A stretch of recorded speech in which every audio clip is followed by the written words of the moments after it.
Review. Book 101 is all about the books that I read for the last 40 years. And today I have my special guest. He's the author of the book Finding Happiness, no other than Mr. Todd Patkin. Welcome to Book 101, Mr. Todd. And can you please introduce more about yourself? Thank you, Daniel. Well, I grew up and I was bullied quite a bit. And so I became a perfectionist. And that drove me throughout college. I went into my business and I was actually very, very successful. But the perfectionist forced me to work harder than probably I should have. And I had a complete nervous breakdown at the age of 36. I was actually suicidal. And I had to ask myself, Todd, you've got all the money in the world. You've got a beautiful wife, a wonderful son, and you wanted to kill yourself. What's wrong? And that's how I came up with my 12-week program to happiness. That's what I'm really known for. And I'm happy to run through some of those weeks if you'd like me to. Yes, indeed. And Mr. Todd Patkin, thank you so much for sharing your knowledge and wisdom to the world. So let's talk about crackling or cracking the happiness code. Why success is not the same as joy. Tell us, your title challenges a common assumption. How do you operationally define success versus joy in the book, and why is it distinction so critical? Well, success is just something that you maybe earn at work, trophies, and things like that. Happiness is realizing that you need to love to learn yourself, love yourself, regardless of what happens to you. Most of us spend our days doing 100 things right and one thing wrong, but we then focus all of our next 24 hours on the thing we did wrong until the next day when we do one thing wrong and 100 things right. We're constantly beating ourselves up. So I try to teach people how to let it go, be kinder to themselves. Why do you believe society so deeply conflates achievement, status, and material wealth with genuine happiness and fulfillment? Well, I think when we're little, we're told that if we get A's, our parents will be happy. If we score goals in soccer, our parents will be happy. So we're led to believe that it's the outcome that makes us happy. If we get a new car, if we marry the right woman, and we'll never be happy. We'll always be shooting for the next big thing. Definitely. Was there a specific moment or experience in your own life where the stark difference between success and joy become undeniable, prompting this book? Well, that's when I had my breakdown and I realized I couldn't continue to focus on success, success, success. I'm broken. I want to kill myself. I really need to, focus on happiness. One of the big problems in this country is we focus more on success. If you ask a little boy, would he rather be extremely successful and unhappy or not so successful and happy? They'll go for the money every day. I want both people. I want to be successful as well as being happy. Can we do that, Mr. Todd? Of course, money won't necessarily bring you happiness, but it makes life a whole lot easier. So, yeah, as long as money isn't the reason that you think you're going to be happy, you've learned to be happy through my 12-week program or someone else's. Yeah, there's no reason not to be rich. How does the relentless pursuit of conventional success often trap people on the hedonic treadmill, making sustained joy elusive? I think we become addicted to work. I think we become addicted to people telling us how great we are, getting extra big raises. It's just like when you're a little kid, you want to be the best at what you can be. So you become addicted. You're like the little mouse on the rat, the little thing going round and round. And finally, when you're 85 years old, you realize what a mistake. I worked all the time. I didn't spend enough time with my wife and my kids. Truly, truly, truly. What are the most common psychological, relational, or physical costs people pay when they prioritize external success metrics over internal joy? Well, we know that when you're constantly focused on success, you have a lot greater risk of heart disease. So your health, you're not going to the gym as often as you should. Eventually, when you're older, it's going to lead to loneliness. The Surgeon General just listed loneliness as a national health crisis. If you're lonely, you're 29% more likely to die at an early age. If you have a lot of loneliness, you're 50% more likely to have, um, a problem when you get older with uh, losing your memory. So there's so many problems you have if you're not taking care of your body as opposed to just focusing on success. Very well said, Mr. Todd. Very well said. Beautifully articulated. How does trying one's identity and self worth solely lead to achievement sabotage the ability to experience deep intrinsic joy? Well, again, I think the most important thing is to learn to love yourself just who you are. Always remember your children will be like you. So if you're always striving for success and you're never satisfied and you're stressed out of your mind, that's how your kids will be. Let's get you in a much better balanced lifestyle. Count your blessings, people, and be satisfied of what you have. Beyond lack of success, what are the some surprising internal barriers of mindsets that prevent successful people from assessing genuine joy even when they have it all? Again, they're just addicted to work. And when you're addicted to work, it's never enough. You want this promotion, you want the next promotion, and the next promotion. You're never actually happy with what you have. You need to break off of that addiction trail and you need to just take it easy. Learn my 12 steps or someone else's 12 steps. Number three, as I said, is just to be kinder to yourself. Mr. Todd, what key findings from neuroscience or positive psychology underpin your argument that joy stems from different sources than traditional success? Well, there've been all sorts of sources. When you're exercising, you get the serotonin working in your brain. Certainly, we know that when you're around lots and lots of family, you're 40% more likely to be healthier and 25% to be happier. When you do things for other people, you're also 25% happier. So, doing things for others, having family relationships, going to the gym, they all make a huge difference. Indeed, huge difference, people. How does understanding intrinsic motivation versus extrinsic motivation? Well, intrinsic motivation is great because you're trying to do better. You're trying to learn how to be happier and work on yourself. Whereas external, again, is all about, you know, getting accolades and as much success, one rung of the ladder after the next.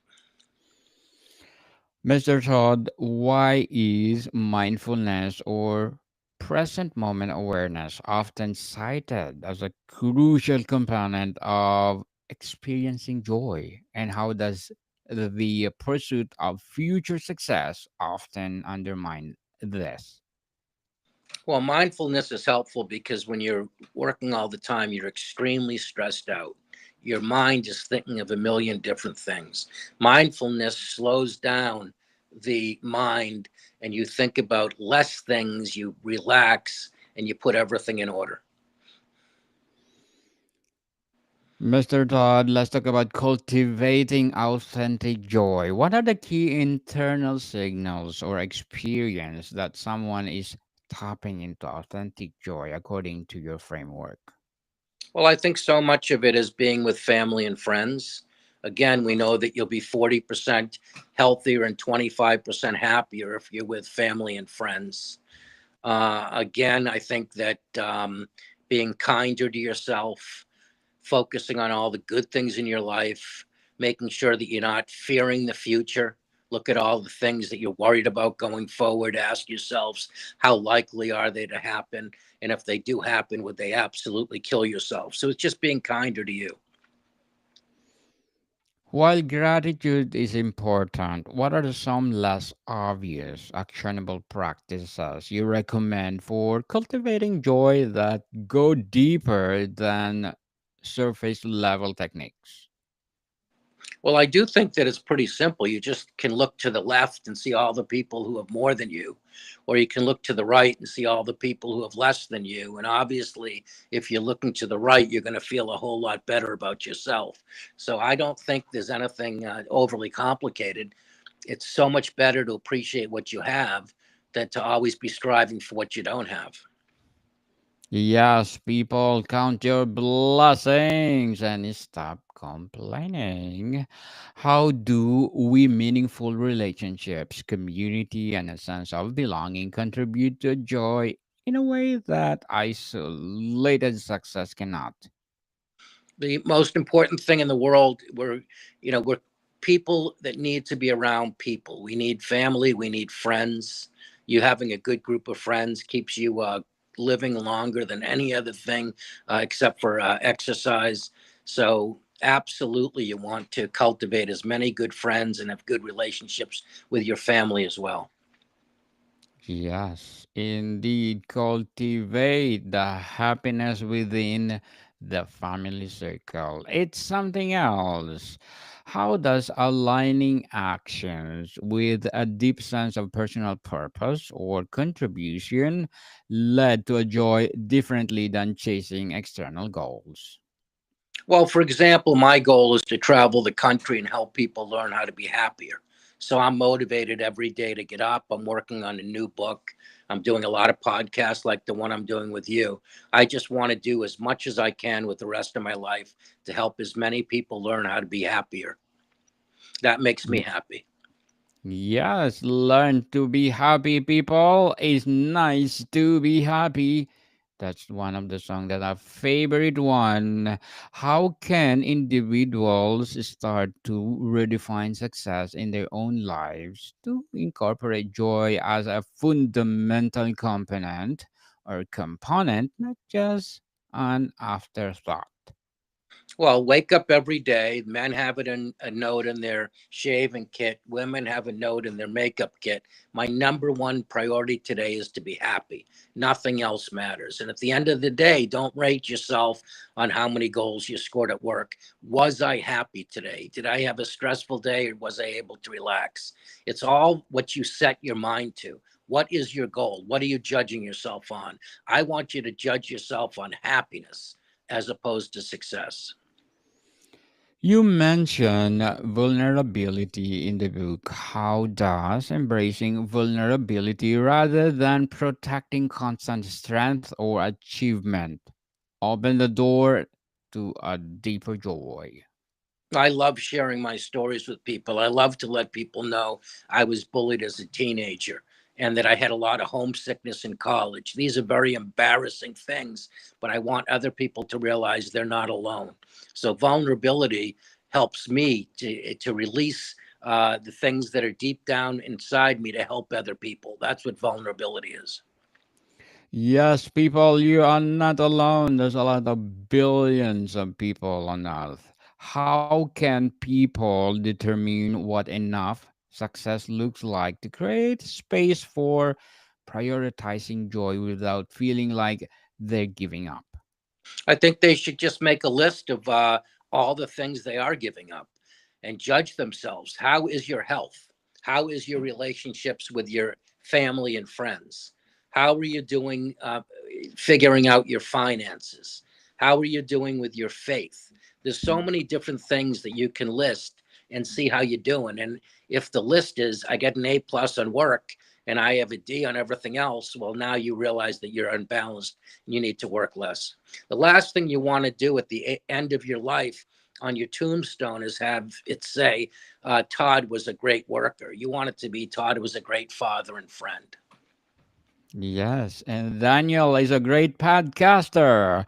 How can leaders and organizations foster environments that prioritize employee well being and joy alongside performance rather than seeing them as a trade off? Yeah, I think many business owners and leaders have it all wrong. You need to love your employees. I'll say it again, love your employees. I loved my employees.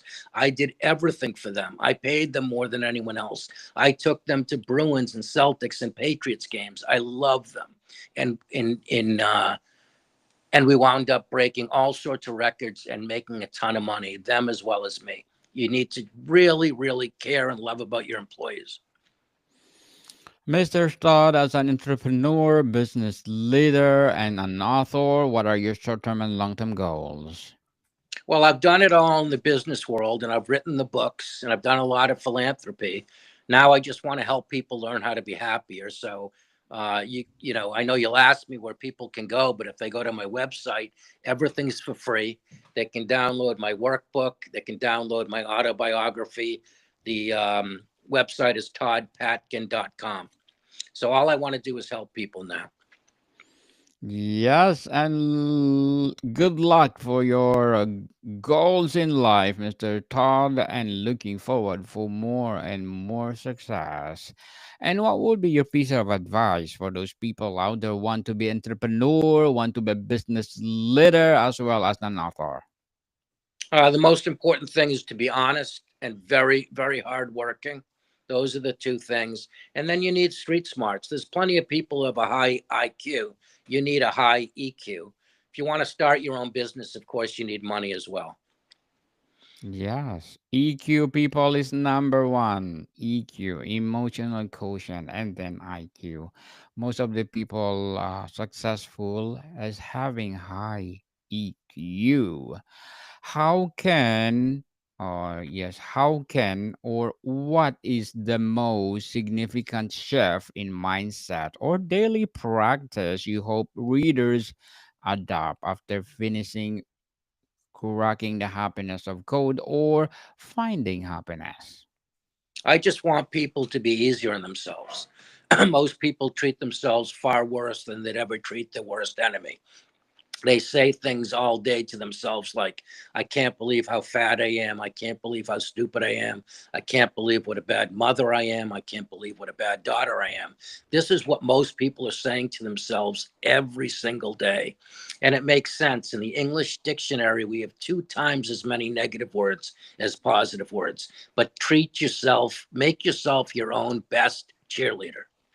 Yes, people, treat yourself as the best. Tell to yourself, I'm the head, not the tail. I'm a victor, not a victim. I'll be mighty in the land and make you happy for sure. Make yourself be empowered the whole day by saying all those good things to yourself. And before we wrap up our discussion today, Mr. Todd, I'm inviting you to please do listen to my other podcast, people, because my abstract essay is already in fifth season, abstract poetry in second season, and my book 101 review in fifth season too. Comedy 101 in second season, and my Food 101 in fifth season as well. Geography 101 in fourth season, and my baby podcast Law 101 and Mental Health 101. Love Letters in third season, and Movie 101 Review and Music 101 in fourth season, and Science 101 and Sex 101 in its fifth Andrew, that's season. amazing. That's amazing. Yes, thank you. Please listen to them wherever you listen your podcast. Mr. Todd, can you share a simple, immediate, actionable practice from the book that listeners can start today to begin shifting their focus from solely chasing success towards cultivating authentic joy? I know it sounds very trite, but go to the gym. The fastest way to go from feeling stressed out, anxious, and unhappy is go to the gym. It changes everything, it changes your brain's biochemistry. So, if you want to be happy, the first thing to do is go to the gym. The next thing to do is start to be easier on yourself. Yes, people, if you do exercise, your brain will secrete endorphins. Endorphins make people happy. So do exercise every day. Mr. Todd Patkin, thank you so much for sharing your knowledge and wisdom to the world. So, can you please invite our listeners to support your books, your business, or your advocacy to the world? Thank you, Andrew. Yes. So, where do people can buy your book? Go to toddpatkin.com. I don't need them to buy the book, it's all free. They'll download it, won't be the actual book, but they'll download the page at toddpatkin.com. Download for free the book or for free the workbook. Yes, people, let's download the book Finding Happiness so that we'll be happy always. We need a happy people to create an impactful, motivational people on earth. So, Mr. Todd, thank you so much for your time. Thank you, Andrew. More to come, people. See you soon.